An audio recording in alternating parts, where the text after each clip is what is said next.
Girl, into the chat. Hey, it's your girl Malibu Jada, and welcome to Girl Into the Chat podcast. Because if you ain't in the chat, you're whack. Because the chat is where it's at. As y'all see by today, we talking about Beauty in the Black. And by now, y'all definitely finished season 1 and 2, and it was confirmed that season 3 is on its way. Now, y'all, let me just give y'all a little rundown, but I'm only giving y'all a little rundown. So if you have not watched it, go to Netflix, go steal your mama, your daddy, your poppy, your ex-boyfriend, grandma, whoever's Netflix, to go watch it. But basically, Beauty in the Black is a company of this black-owned company. They have a hair care line or whatever, beauty products. And basically, this is about this girl who turned into a stripper, was forced to be a stripper, and now she's living this lavish life. But now she has entered the world of this dramatic, toxic ass family, y'all. Now, oh, bye. Puzzle says she is not. That's my cat Puzzle. She's like, girl, I'm not with it, but I'm with it. Today, I'm drinking a passion fruit mixed with Malibu pina colada. This is my drink for tonight because when we get into some things, we need a drink always. So I'm gonna give y'all like 5 seconds to get a drink.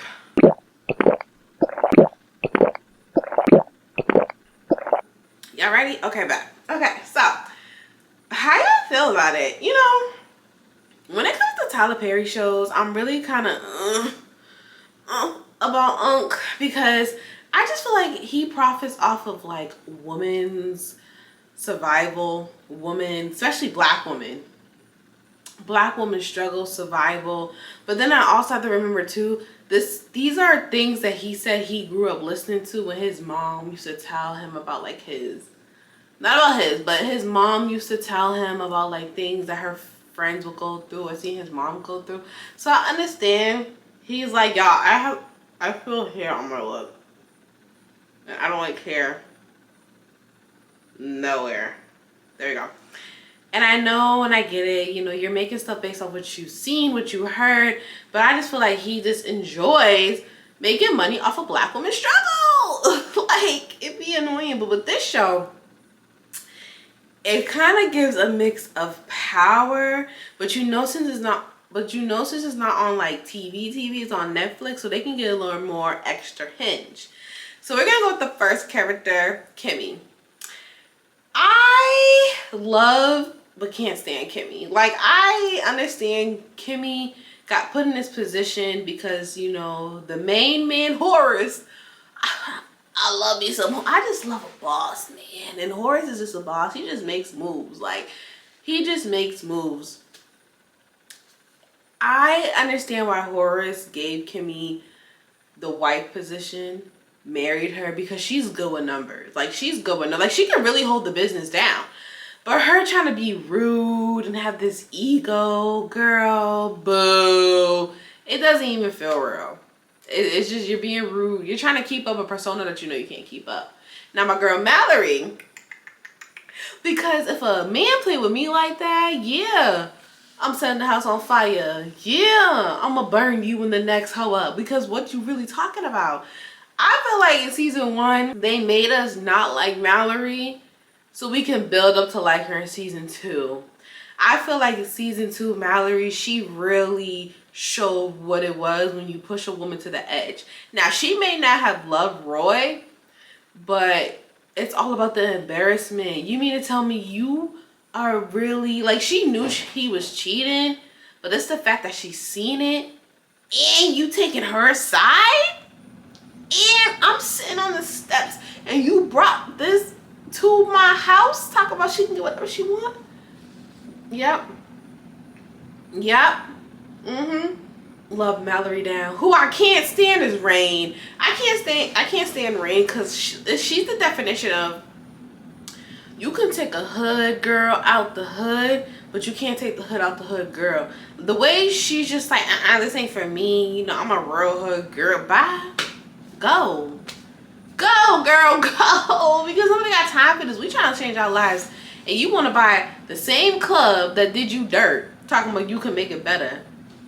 You really think so? And I feel like Rain is stupid because, like, yeah, you bought the club from Delinda's son, which I feel like the will was definitely fake. Something was up with that will because the way that Laura was looking at the will, something was definitely off and he looked shady. I feel like he wrote that will up so she could just give him the money and he's going to disappear or end up dead because he looked like he was a junkie. And I just feel like somewhere along the line she is going to mess up Kimmy because it's like you buying the club, not sitting back thinking like, yo, you know Jules kind of runs the club too. So it's like you're going to get caught up in the sex trafficking and all that stuff that comes with the club. Now, Sylvie aggravated me because when I seen her go to the hospital room, it was just like, why don't you listen? But then, you know, that's teenagers. You tell a teenager not to do something, they gonna do it. That's why I didn't feel bad that Jules had her, because Kimmy told you behind not to go to that hospital. But then I blame them because what do you mean she's been in bed all day? Why is she in bed all day? And I'm like, anybody can tell from a girl that wear wigs that curly wig that she put on the pillow was fake. You could tell that was fake. Like, come on. Be so absolutely for real. Come on. Now, seeing Jules vulnerable this season, the liquor kicking in, hold on. Seeing Jules vulnerable this season was very interesting to see. Seeing how he was so broken down on trying to keep his family out of what was going on, and his son died. And nobody knew that was his son, which is the crazy part. Nobody even knew he had a son. But because I feel like that's what happens when you try to keep your life private. When you try to keep your life private, something in your other side of the world or whatever life you're trying to keep private is going to get mixed up in whatever you're doing. And seeing him push Norman, I was happy because Norman was pissing me off talking about his dead wife. Homie, nobody cares about your dead wife. Sorry, not sorry, but nobody cares. Nobody cares. She's been dead for like 3 parts. It was just so funny to see. And then Olivia pissed me off too. Because like, girl, how you that broke? Like, how are you that broke? You literally are with Horace. And he probably would have treated you well. But you're that broke that you got to rob your son? And clap it up for Attorney Varney. I was so happy that he left homeboy. Like, he left Charles alone, even though Charles, he's like my delicate butterfly, because he literally just lives his little luxury life and, you know, fuck the hoes. But like, I was proud of Attorney Varney because no, you told me to go. Now you see me here with Papacito. Now you want me. Now that I'm not chasing you, now you want me. Now that I'm not giving you the attention that you want, now you want me. This ain't cat and mouse bookie. So I say yeah. And Charles, you a fool. Like, you're a fool. Because first of all, I'm like, what made you chop up those bodies? Like, I'm like, do he not understand? Like, he could have called Jules and Jules probably would have. But you know, it's just like, what are you doing? Why did you chop up those bodies? 1. And 2, it's just crazy. He's so far gone that his own mother played him. And he didn't even know. So crazy. But he did make me want to get that clock that got the like camera. Because that was actually very smart. I was like, oh, okay. Now, Roy. Baby boy Roy. Roy just thought he was so ahead of the game when he literally was here. And it was so interesting to know that he had ADHD. I don't know if they had said that in season 1, but to find out they had ADHD makes a lot of sense of why he does the coke. Because he's trying to control himself and his mind. With his ADHD, he's going like this.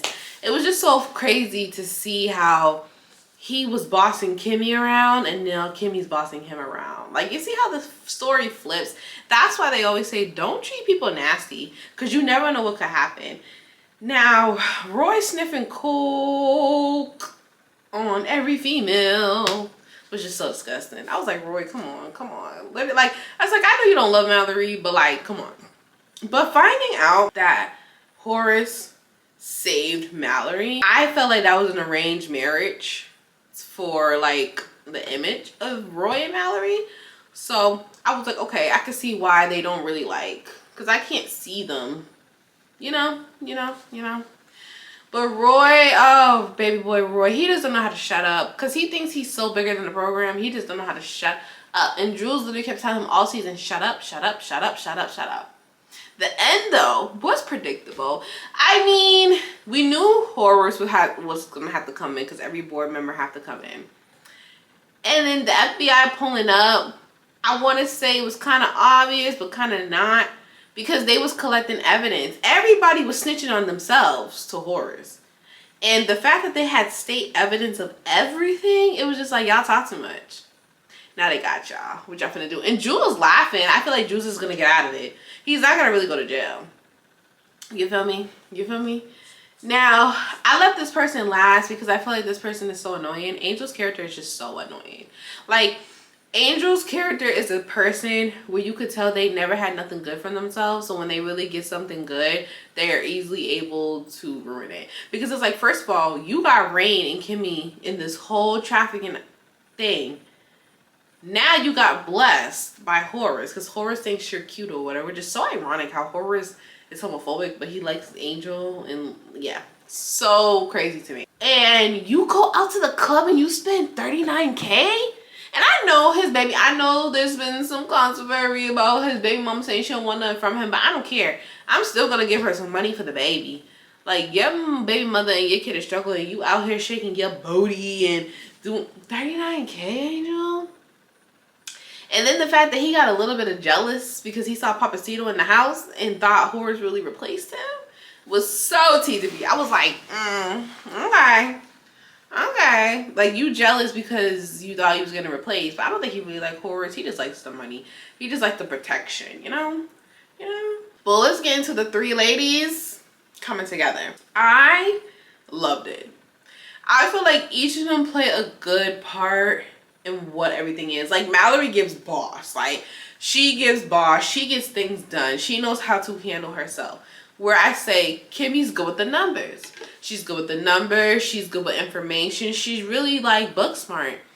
Rain just gives that hood that they need. That hood, you know, that they need. And I love that they all came together. It was like, you know, we got to work together. It was beautiful to see that, you know, Mallory may come off a certain way, but she was a foster kid herself. So it's like, you may never know the similarities you got with people until you really contact them. You feel me? And I love seeing that. Now, Officer Alex, Japa nigga. One thing about Japa nigga, I just want to know his motive. Like, he don't fuck with Jules. He don't like what Jules is doing, but he's playing both sides. But it's like, Jules caught on to you. He knows you're playing both sides, right? He knows that he was at the house with Papacito and Papacito's sister. It's like they caught on to you. So what is Traction gonna do? Because Traction was Alex's like partner. So it's like, what season 3 is gonna bring? I don't know. Tyler Perry could go anyways. He could literally do a time jump where Roy could get clean and get his shares, where the evidence of, you know, Charles gets cleared. But the major part that they forgot is Olivia still owes people money. She still owes those people money. So now, since Olivia can't give them the money, are they going to try to kill Kimmy and Horace? Like, what is going to happen? Or is Horace going to pay them off? Like, I want to see where Tyler Perry's going to go with season 3. Because there's like a few loopholes that he can go. Now, can we talk about how, like, what did I want to talk about?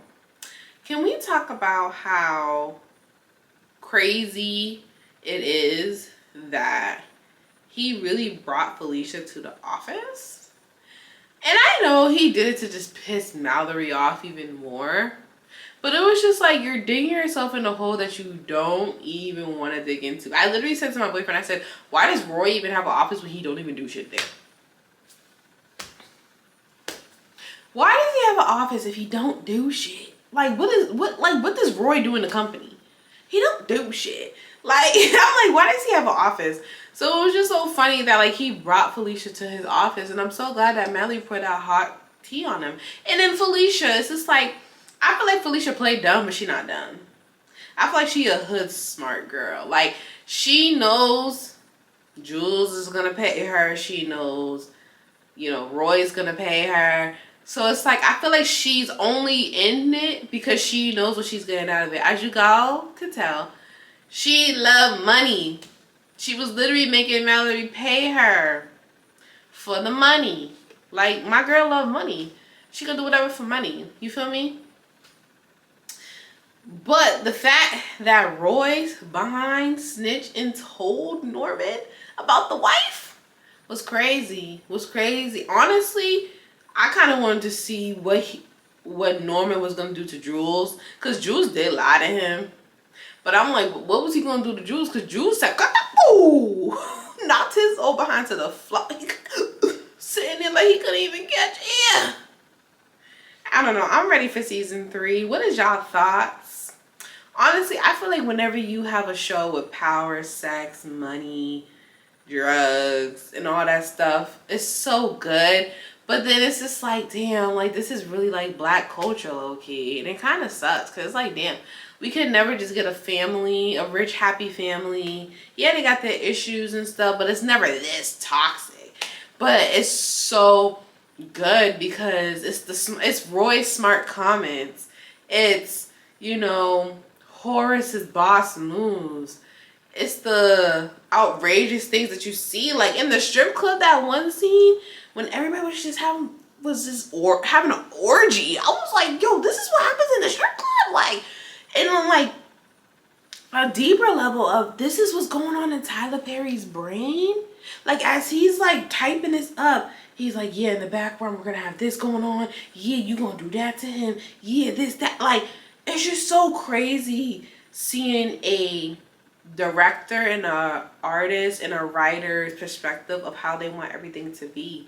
Like, if you're actually in there, and he technically sits in the room and writes it himself, so it's just like he got some crazy fantasies. Tyler Perry got some crazy fantasies.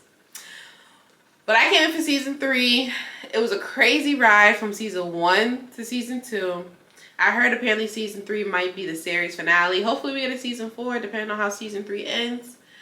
And yeah. So girl, into the chat and tell me in the comments, or you can email me at connectwithmalibujada. What's your thoughts on Beauty in Black? Do you like these type of black shows? Do you like the drama, the power, the drugs, the business, and the money shows?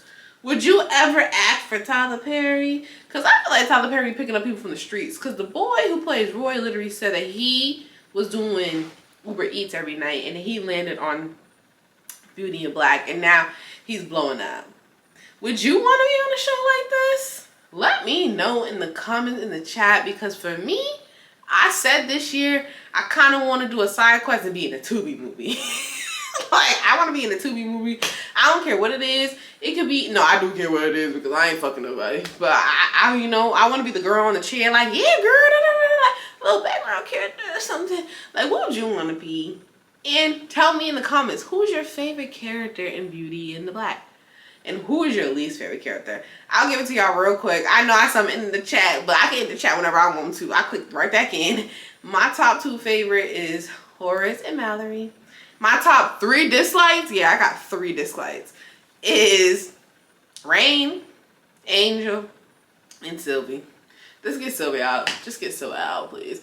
Kimmy, she's like in the middle. I love her, but then I hate her. I love her come up. I just hate how she's becoming. Like, just so, and I know Horace told her like she gotta like have some type of persona, but it's just like, girl, you can tell it's fate. That's why they talk to you like that. They know that's not you. You feel me? Like, they know that's not you, girl. They know Horace told you, you know.